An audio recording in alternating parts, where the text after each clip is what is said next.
आपको फंसाया जाना चाहिए। आपको फंसाया जाना चाहिए। लोकतंत्र में अगर कोई राजनेता ऐसे खुलेआम धमकी दे रहा है तो आप समझ सकते हैं वो किस वर्ग के लिए होगा। अगर अभी भी नहीं समझे तो आइए पूरा वीडियो देख लेते हैं, तब शायद आपकी आंखें खुल जाए।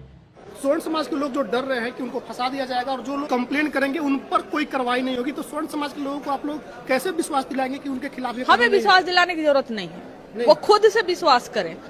वो खुद से विश्वास करें कि हजारों सालों से सत्ता का सुख भोगने वाले लोग, हजार साल से देश की यूनिवर्सिटियों में, देश के संस्थानों में, जहां गुरुकुल हो, जहां जो भी जिस तरह की हमारी व्यवस्था रही, एजुकेशन सिस्टम, हर जगह से कब्जा करने वाले लोग, अगर आज हमें कोई हक मिल रहा है तो हम तुम्हें क्यों भरोसा दिलाएं?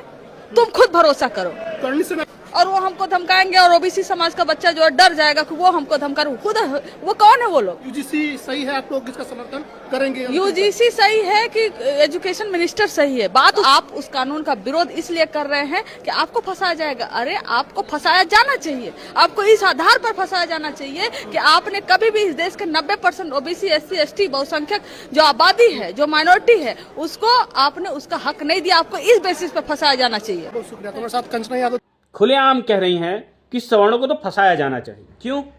क्योंकि इनके अनुसार सवर्णों ने हजारों सालों तक एससी, एसटी और ओबीसी के अधिकार छीने हैं। तब भी जब 600 साल तक मुगलों का राज था, 200 साल से ज़्यादा अंग्रेजों ने राज किया और पिछले 75 सालों से बाबा साहब भीमराव अंबेडकर का बनाया हुआ कानून लागू है। खैर, अब सवर्ण समाज शिकायत किससे करे इनकी? क्योंकि यूजीसी कानून लाने वाली तो वही सवर्णों की भाजपा सरकार है। भाजपा सरकार के 11-12 सालों के राज में ये पहला कानून है जिसका भाजपा सरकार या उनकी सहयोगी पार्टी या उनकी विपक्षी पार्टी कोई भी विरोध नहीं कर रहा, सब समर्थन में है। नहीं तो विपक्ष ने तो शौचालय बनाने तक के विरोध कर दिए थे। रोहिंग्या और बांग्लादेशियों को देश से निकालने की बात हो रही थी तो उनके भी समर्थन में लोग आके खड़े हो गए थे, लेकिन सवर्णों के समर्थन में कोई नहीं। क्यों?